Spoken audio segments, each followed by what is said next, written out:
Ladies and gentlemen, welcome to another edition of the new segment, the main event rant. Now, you guys had an opportunity to hear what I had to say about it last week. I talked about everything from Hulk Hogan's birthday to Paul Heyman's DVD to the fact that Alberto Del Rio gets fired because of some social media nutsack. And then, of course, a certain group doesn't want me to post their songs on YouTube because they think I'm ripping them off.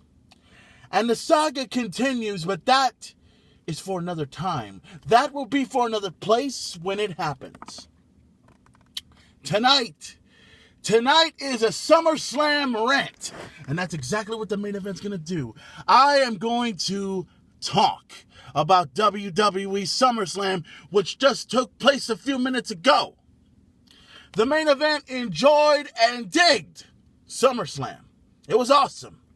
Everything from Dolph Ziggler becoming the brand new WWE Intercontinental Champion, and he defeated The Miz in the middle of the ring, making him look like a little biatch, just like that. And then all of a sudden, Paige becomes the new champion and defeats AJ Lee decisively. Very shocking.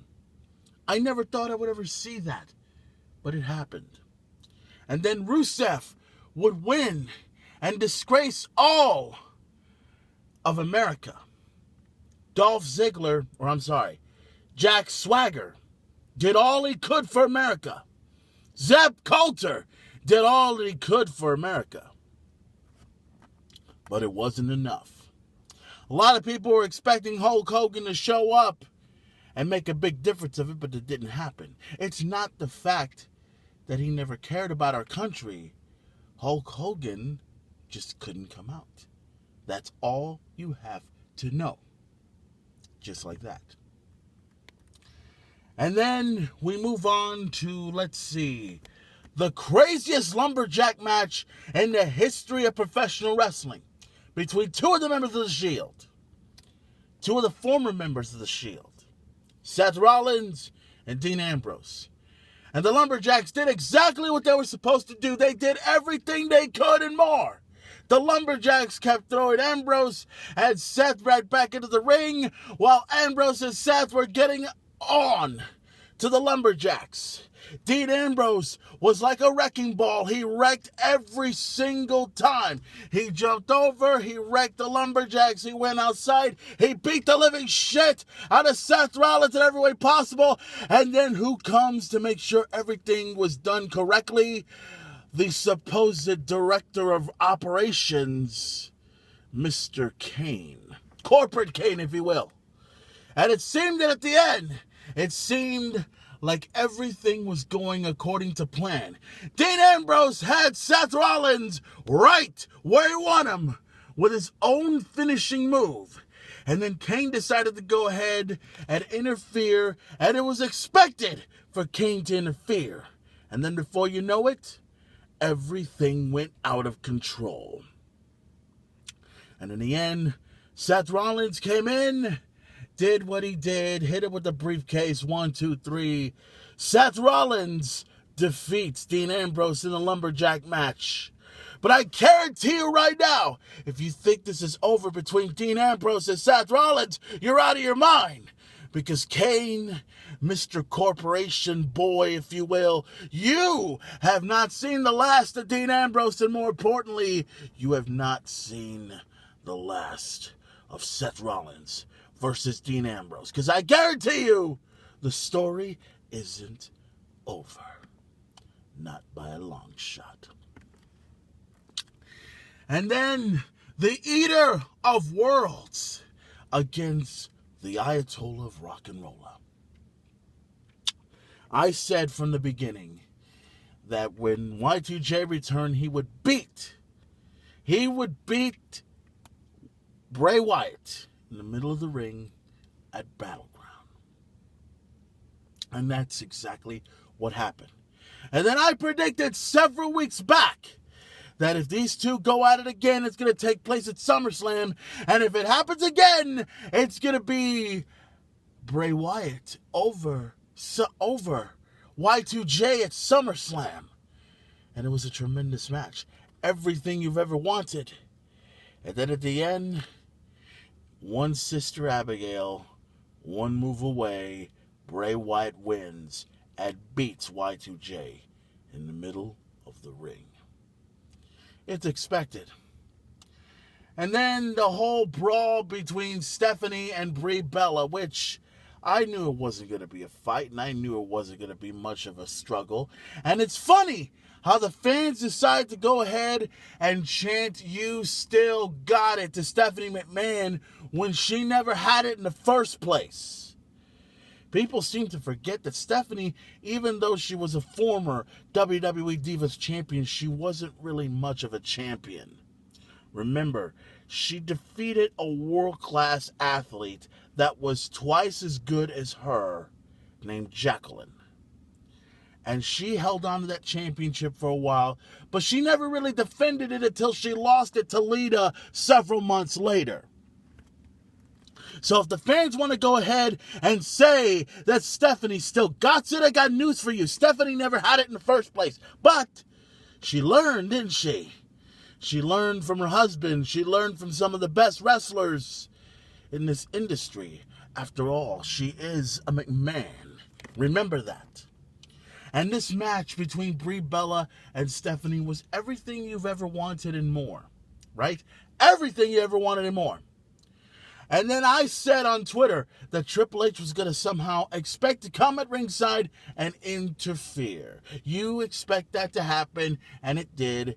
And then Nikki Bella, she showed up too, but didn't really do much. And we've all heard the rumors, we've all heard the notifications from everybody, because they've all said it on Facebook, they've all said it on Twitter. And they've all said, what would happen if Brie Bella gets turned on by her own sister at SummerSlam? It'd be the stupidest move ever. But what if? And sure enough, Stephanie was cornered by one Bella and another Bella. And then in the end, Stephanie got the hell out of the way, and then Nikki Bella struck at her own sister. Wow. Some people may think, oh wow, that's shocking. I can't believe that. Me, it's expected. Because when you hear rumors like that, you pay attention, you look at the match, and you find out what goes on. And then, voila. That's what took place. That's what happens. Stephanie McMahon wins with the pedigree. And now there's going to be a ridiculous feud between two twin sisters. Interesting. I wonder what Total Divas is going to look like now, huh? And then you have the Superman versus the Serpent. The Viper versus the Samoan Thor, if you will. Roman Reigns versus Randy Orton. And it was everything you ever expected and more. Roman Reigns was dominant, and so was Randy Orton. And it was cool that when you saw that spear coming and Randy Orton was almost going to get hit with it, he gets hit, but with a power slam. Oh yeah, Roman Reigns tries to go over and hit him with a spear and gets countered with a power slam. And then Randy Orton thought, it is mine. That he was going to hit him with an RKO, and that was it. Roman Reigns would go down. 1, 2. Wait a minute. He got kicked out. Why did he get kicked out for? What the hell's going on? Is Roman Reigns really Superman? Of course he is. And then the spear hits. 1, 2, 3. Roman Reigns is dominant. Roman Reigns is the man. Roman Reigns beat the Viper at SummerSlam. Took it all down. Took it every place you could. And then comes the match we saw. Those of you that had an opportunity to see the pay-per-view, whether you saw it on pay-per-view or whether you saw it on the WWE Network for only $9.99, you know what happened. I would also like to tell you about Rob Van Dam versus Cesaro from the beginning of the matchup, but there's no need to talk about that when Cesaro had lost and we knew it was going to happen to RVD. He wins. But let's talk about the end. Let's talk about domination. Let's talk about destruction. Let's talk about chaos. Because what happened tonight at WWE SummerSlam was total domination.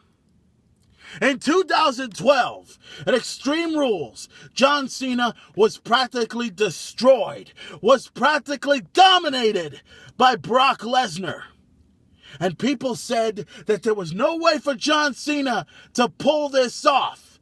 But he managed to pull it off. He managed to beat the Beast Incarnate, Brock Lesnar. And then comes SummerSlam tonight. John Cena had a game plan, and that game plan was to come in and fight against Lesnar.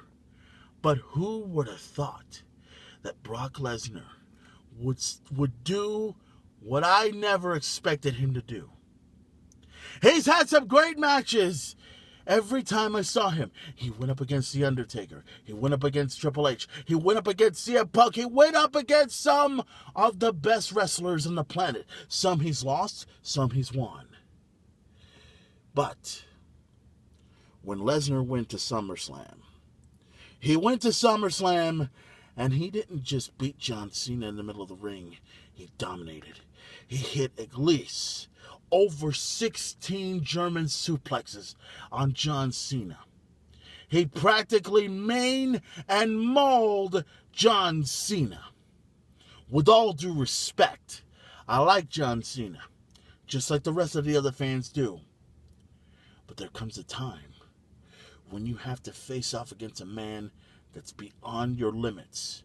And Brock Lesnar is beyond John Cena's limits. He hits an F5 first.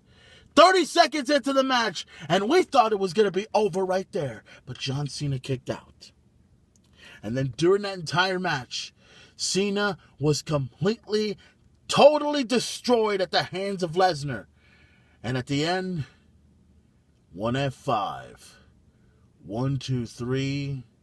Ladies and gentlemen, we have a new WWE Champion, WWE World Heavyweight Champion, and his name is the Beast Incarnate, Brock Lesnar. And here's the thing that everyone needs to know on this main event rant. Brock Lesnar may be the new champion. He may have dominated John Cena, and Triple H may think in his mind, in his heart, that he has the championship right back in the stable of the Authority where it belongs. But as I said before, what if? What if Brock Lesnar chooses to go against the Authority? When you are the WWE World Heavyweight Champion, you have all the power and all the dominance in the world. There's no need for COO. There's no need for a chairman of the board. There's no need for the head guy. When you own the WWE World Heavyweight Championship, when you own the title, you own the WWE. And it all leads up to the question, will Triple H go along with it or go against it? All I can say is this Monday night, after SummerSlam, what happens now? The era of the Beast Incarnate begins, and the rest of the wrestling world is in serious trouble. Trust me, Triple H, this is all your fault. Why? Because Brock Lesnar can, and John Cena wants to. Any questions? Enough said, "You're done, Triple H."